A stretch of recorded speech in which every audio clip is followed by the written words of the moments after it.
guys will be on over here. We can arrange for somebody to be here earlier, but by default, the guys who do shipping and receiving don't get here by 8:30. So we can definitely change that. We just need to know that that's something we need to do. No, 8:30 will be fine. That'll give me some time to go over the information that I get from you for today with my foreman and all that. So that's perfect. Okay, and then I think, I'm sure I put it in one of the emails, but just to rehash, I will be on site, planning to be on site all Monday, Tuesday, and Tuesday I've got to make a short appointment in Midtown, and then Wednesday I'll be out there all day as well. Thursday and Friday, depending on the need, I will have another person on site those 2 days. Okay, sounds good. Okay. Pickup time's okay, and then what are you using to come pick these up? We have a loading dock, but it doesn't have a lift gate on it. We've got our metal ramps, but do you want these palletized, or we can put the pallet in there, or how do you want to do that? If you can palletize it, that would probably be best. I'm still we have a stake body truck that LMI owns with a lift gate. I'm still trying to hash out the details on that to be able to use that Monday morning. I don't think that'll be a problem. Worst case scenario, we'll have a couple pickup trucks that'll pick all the equipment up. Okay, and it's just 4 lag bolts that hold these to the pallet. Okay. So I'll have the guy palletize it. I'm going to send Jason an email right now. But if things change around, these guys have a drill and the socket head for that, so it'll just take some time on palletizing them. Okay. Yeah, my guys will have tools too, so worst case scenario, that shouldn't be a problem. Okay. All right, so what I've done is, this is actual live Google Maps. Okay, so here's high-level view of the whole location. Okay. All right, so I started typing this up and then realized it'll be handy if we kind of do it by ourselves on this phone call. So I'm taking a screenshot of that.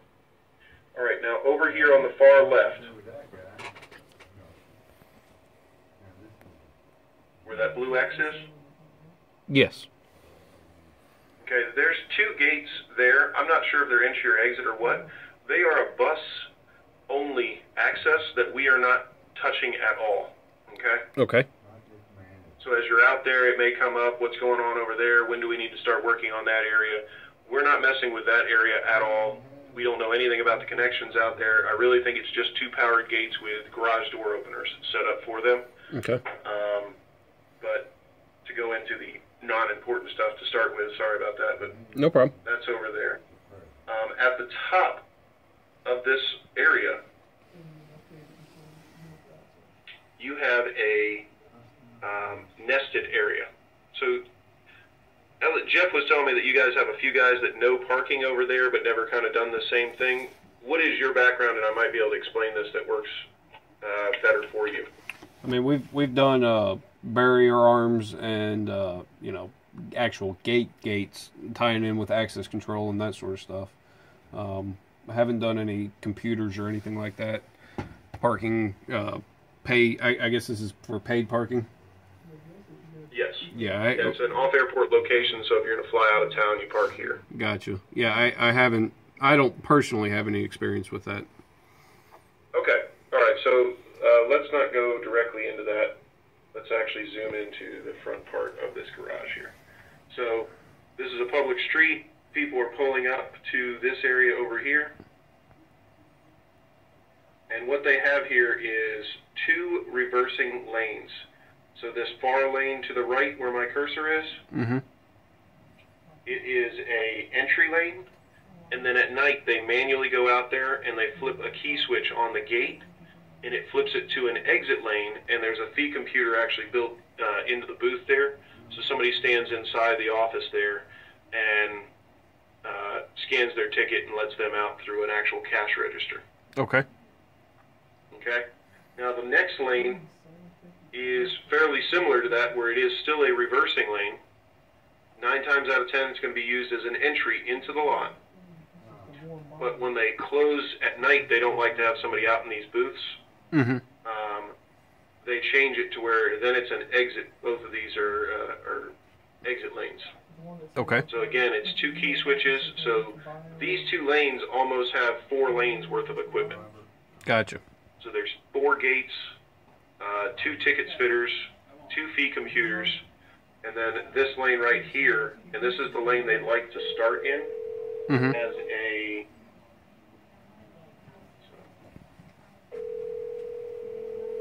as an automated exit station going right here, just underneath this canopy. Okay. All right.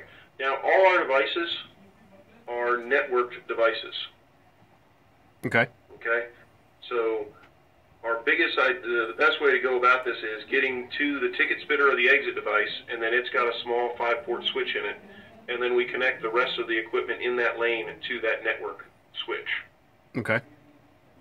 Okay, so all the automated devices, the gates do not have a switch in them, they just have a NIC card. So it's like a camera at the end of it that we use for monitoring the gate. And that wires back to that switch. Wires back to that switch, and then it's home runs going into the office from the actual lane equipment. Gotcha. Okay? Ideally, those home runs are already in place. Okay? They currently have network out there. I just don't want to rely on that line because it goes underground, and inside the office it looks like it's a little bit old and dried up. The jacket's breaking on it. So if we can use it, or if we end up having to use it temporarily to get the equipment up at the end of the day, and then the next day we start with pulling a new wire through that tube to replace it, we can. If the wire looks like it's in good condition and we just want to leave it alone, we can. I've told this to the customer as well. If we get out there and we start pulling on wires and nothing wants to budge either direction, we're probably going to use whatever we can that's currently in place so that we don't take down the whole location. Okay.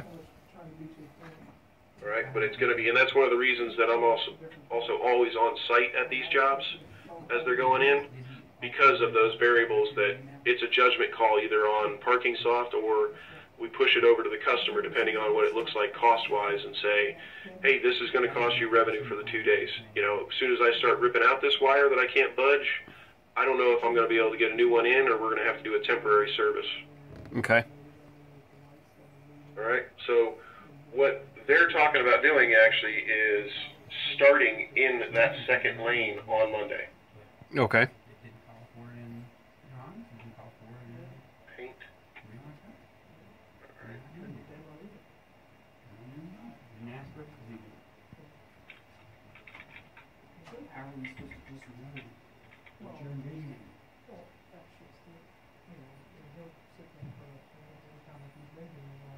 All right.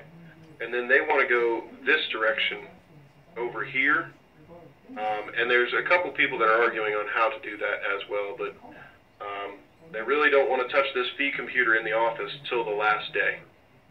Okay. All right. So because this Monday lane is 2 lanes actually in there, and that's what we'd like to be installing a day, we would be doing both these lanes just one at a time the next day. So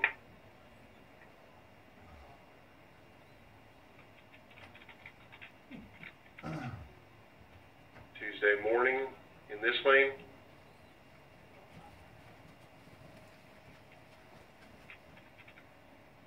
Click.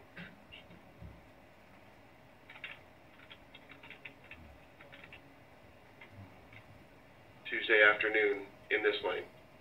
Get this one to 90% or finalizing some pieces on it, and then we can start taking this lane out. Okay? Okay. Now, with loops out there, and that kind of just getting approved, but we were planning on doing it, I don't know how you guys are going to be staffed for doing loops or how you want to go about it. Do you have any... Before I say anything, do you guys have what you're planned for on it? No, I don't have any plan for it at the moment. I'm going to have to obviously rent some equipment to get that done. Okay. Now, you're kind of wanting to do 2 lanes in one day. I'm not saying that we're not going to be able to do that. It's just, being that we've never done this specific application here, Yes. I don't want to say that we can't do it, but, there's a chance that we might not be able to get 2 lanes done in one day. Okay. What kind of staff are you planning on using, I guess? I mean, right now I have, for Monday, I have a total of 3 people going down there. Okay. And then, depending on how that goes, we can look at either upping that or, going into Tuesday. Tuesday, right now, I have 4 people slated. And I've got a guy that's available to me starting Tuesday that actually has done ground loops, installation of ground loops. So that'll help. Like I said, just being that I'm not familiar with these systems, I don't want to say I can do it and put my foot in my mouth. I got you. Well, I appreciate the honesty and everything on it. I mean, I'm going to be out there just because of these situations. So a lot of times when I travel, I bring my own tools. Mm-hmm. We don't do a lot of work in Atlanta, unfortunately, Mm-hmm. because I realize those things. My office gets ticked out of me because I don't return phone calls and emails that day, and I'm down. But I'm going to be out there as I see you guys struggling. I'll do what I can to help. The Monday morning. What I'm going to try to be doing out there is, 1, making sure everybody's on the same page, but 2, start working on the server side of it inside the office. Okay. Because nothing works without that server being plugged in, communicating to the network, and all those pieces. Gotcha.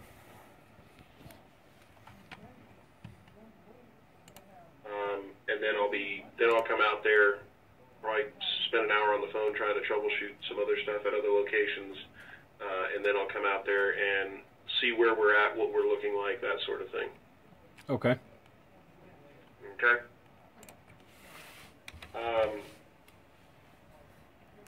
Ideally with this, so they've given me a little bit, so when I went to the location today, which always ends up happening, they gave me a little bit different information.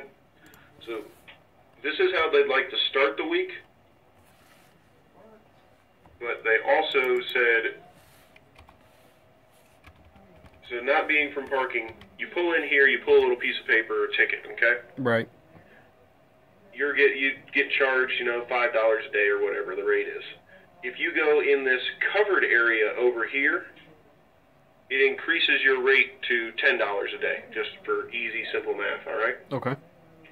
But you have to scan that ticket you pulled at 2 different locations on this screen. Okay? So as you pull forward out of the entry, they're going to call it covered while we're out there. It's usually referred to as nested areas, which is kind of a secured location, whether it's for people that want to get, pay more money for covered parking, or if it's for VPs have to park in this area because it's closer to the elevator and they don't want to waste time, kind of thing. So we're going to have 2 devices that are the exact same setup as the entry and exit devices. It's the same housing, same wiring. It just doesn't have a printer in it to print tickets. And you're going to have 2 locations. You've got one at the bottom right here, Mm-hmm. and then you've got one up top here. Okay? Okay. To you guys, it's going to be 99% the exact same thing you're used to dealing with when you do these entry and exits at the other Monday and Tuesday. Okay. Okay? But those are the other lanes at this location. And then right now they're saying they really don't want to do this first lane here with the cashier booth here. Mm-hmm. We can mess with that gate as we're over here Monday, Tuesday. But they really want to wait to do this register till Friday. Okay.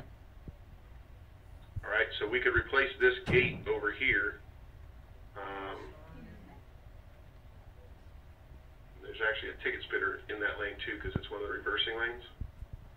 Right. Till Friday. I have a feeling some of that's going to change as we're out there. Their guy Mark Heinsohn that does all the manages all equipment basically all over the United States. He's going to be out there Monday afternoon. He's got a meeting Monday morning in another state, but he'll be flying in Monday, and me and him are going to work through this as he can see it firsthand.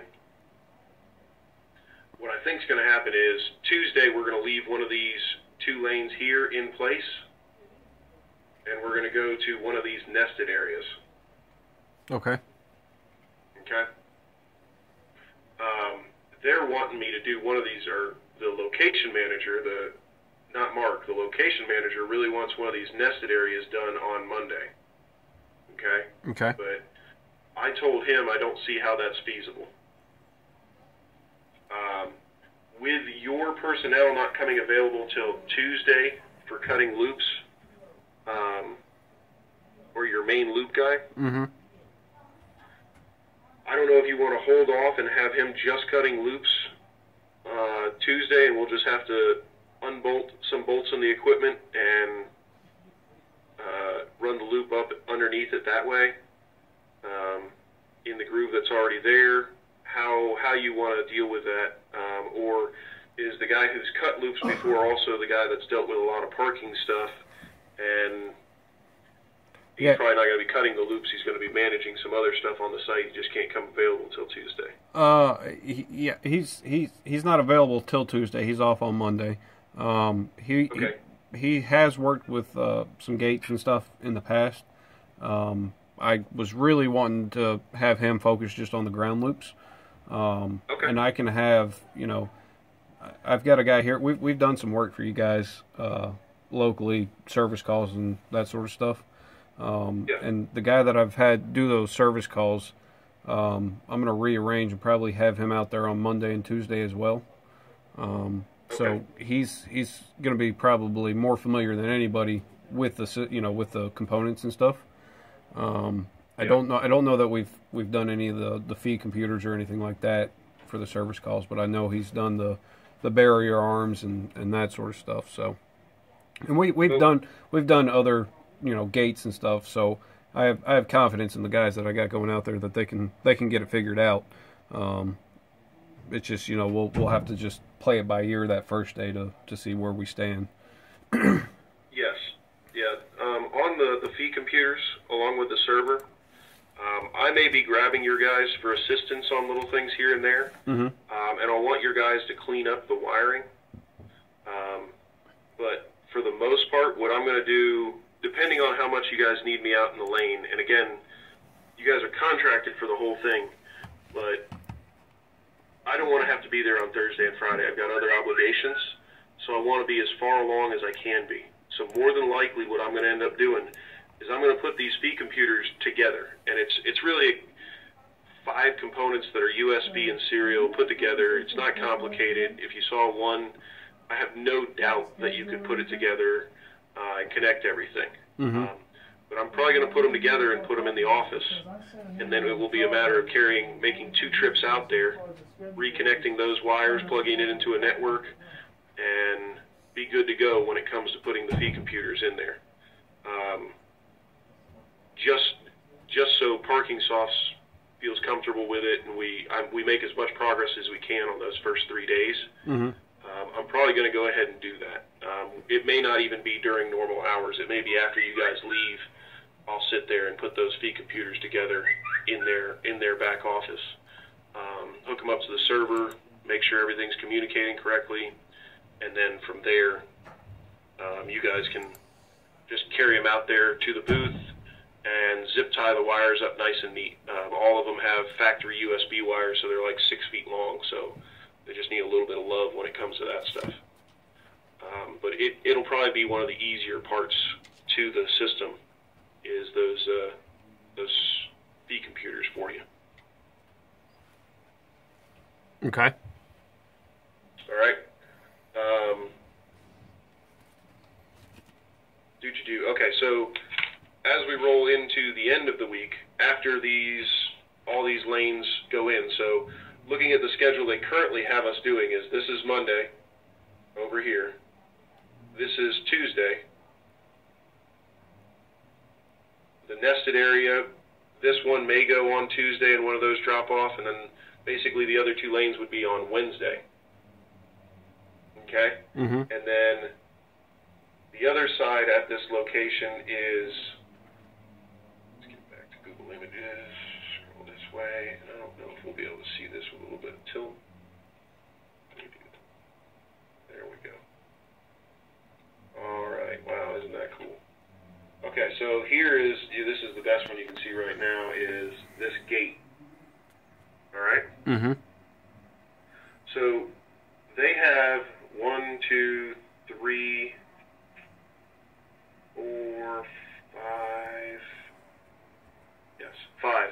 5 gates along the front side of that location, that nested area, that are free out is what they're called. So when you're in the covered area, all you do is you drive on top of the loop. The loop is just a metal detector that senses the car, and the gate opens. Okay. As soon as you drive underneath the gate arm, the other metal detector in the ground, that loop, says, oh, here he is, okay, he's gone, and then the gate closes. 3 of these gates are going to be swapped out because they're 20 years old with 3 of the gates that we uninstall on Monday and Tuesday. Okay. All right, so they're easy to figure out. They're the ones that are coming out have these big gray lids on them. And as we swap those out, there's also a garage door opener inside those. I guess you get what I'm saying with a garage door opener. It's just a remote vent signal system. Yeah. Yeah. So as we take those out, we'll have to remove the garage door opener from the other one that we're removing, and then put it in the new gate that we take out. Okay. Okay. And really, that I was planning on doing on Thursday and Friday. I was really hoping to wrap up everything on the front side of this during the week, but that's not telling it. That's what they don't like that idea yet.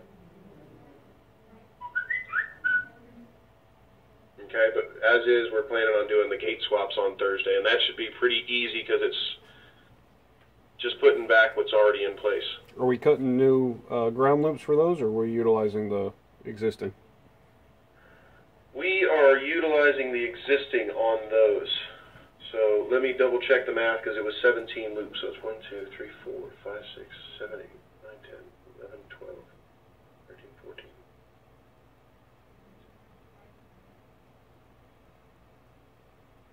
So yeah. 1, 2, 3, 4, 5, 6, 7, 8, 9, 10, 12.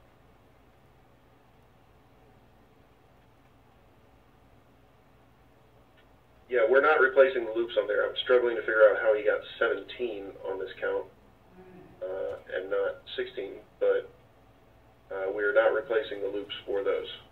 We'll just be using the existing ones. He's more worried about them on areas that control revenue than he is on the current system.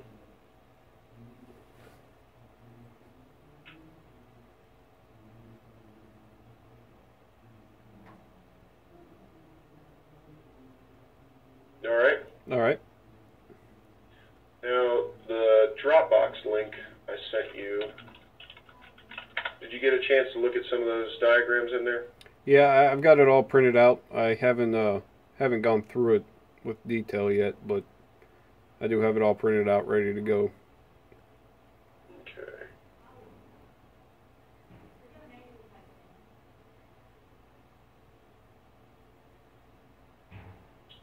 So, just so structurally, are you going to be out there during the day, or you just go over this with your foreman, and then it's somebody else that's out there? Yeah, I'll be going over it with my foreman. I don't know how much I'm going to be able to be out there on Monday. I can probably be out there a little bit more on Tuesday. I've got another big project going on that I need to be out at on Monday, so. Okay. No, I mean, you guys are doing this project, but don't get me wrong, this is, it's been up in the air and bouncing around like a ping pong, so we haven't given you a ton of notice on it, and I do appreciate. I'm not going to go easy on you, but I do appreciate, you know, everything being able to happen basically this week on this. Gotcha. All right, so do you want me to go through this wiring diagram with you, or is this not really of much use to you? No, if you want to go through it, I'm actually kind of recording the what you got going on the screen share, and I'm gonna be able to show this to my foreman. So. Okay. Yeah. So what we have here is this piece right here, this squared off section. Let me do that snippet thing again so I can separate. Actually. Why did I open this? Why don't I just open the actual document and I can draw on it? Sorry about that. You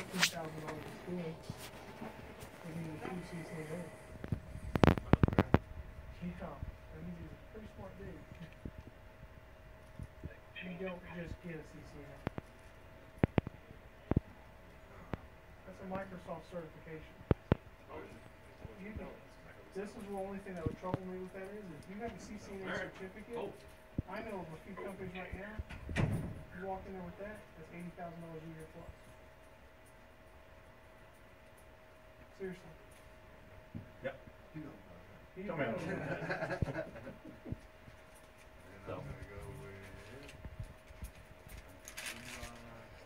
All right, well, cool. Let me call you back. I'm just not getting to the office.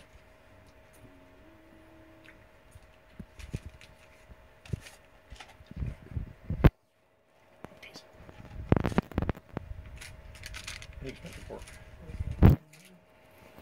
Please.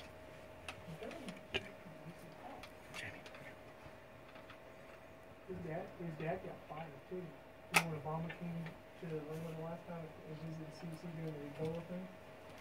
His dad was one of the head security over there. He got fired because he was carrying 9 millimeters that he was in the elevator with the Secret Service with President Obama. He didn't let him know he had 9 millimeters on him. CDC has a protocol and other security carries weapons. Yeah. Looks to be working good. He got fired instantaneously.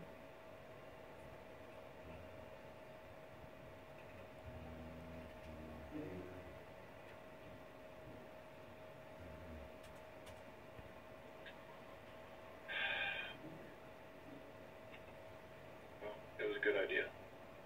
All right. So that's freezing up on me. All right, so what we have here, this board here is our TMB board, okay? This is what sits inside the ticket spitter or exit device. Okay. These are the wire connections to it. How these connect is, everybody calls it differently in different regions and companies, but quick connects, Stay-Cons, spade connectors. Do you know what I'm talking about? The blade's going to be sticking out of there and you're using a female blade connector on those. Okay.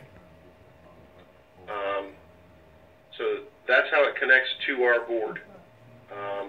There's a little table down here, but it's easier if I just go through this. So the biggest 2 points are this first input is called activation. That lets us know, the gate says, hey, somebody is on the activation loop. Somebody is parked in front of you and wants to scan their ticket, scan their HID, whatever. Well, there's got to be a this output here, this is our device. This is how it tells the gate to open. We actually don't ever tell it to close. It tells itself to close when somebody goes over the loop. So those two pieces are the main function of this device. If I don't have an activation signal telling me that a car's there, then I can't be awakened, basically. The screen's just going to sit around with a little screensaver that literally bounces around on it. So I've got to know when a car's there, and then this is the VEN signal. These two other inputs here, the purple and pink ones, what these are is for my counting system. I know that somebody crossed over the safety loop, and I know that the gate came back down. The gate tells me that information through just a relay that closes on it. Okay. We can be functional without those. It's just not how we're going to leave the job site. So as we do these lanes and we find that, you know, either the wire's not in place, we're having pulling conduit, we can do the input one and output one to get a location back up and operational, and then assess an alternative way to get wire over to there. This board down here below is actually the board that's mounted inside the gate. Okay? All right. Now you've got relays, and apparently I can't zoom in.